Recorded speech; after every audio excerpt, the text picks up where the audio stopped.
বলতেছি আমার সুতাটা আমার গলার মধ্যে পেঁচায় রয়েছে। মালিক যখন নাটাইটা টান দিবে, মালিক যখন সুতাটা পেঁচাইবে, ফুট করে আমি মালিকের হাতে ধরা দিব।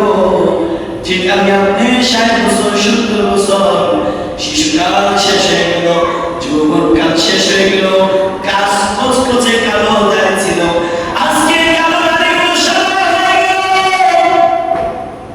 ভরপুর যৌবন ছিল, শরীরে রক্তটা গরম ছিল, 10 জন মানুষের সাথে বুকটা ফুলে কথা বলতে পারতাম, শরীরের চামড়া টান টান ছিল। কিন্তু আজকে এই যৌবন, আজকের এই শক্তি সব কিছু শেষ হয়ে আমার চামড়াগুলো উঠে গেছে, আমার কচকচে কালো চুলগুলো সাদা হয়ে গেছে, আমার যে নাটাইটা রয়েছে ওটা আমার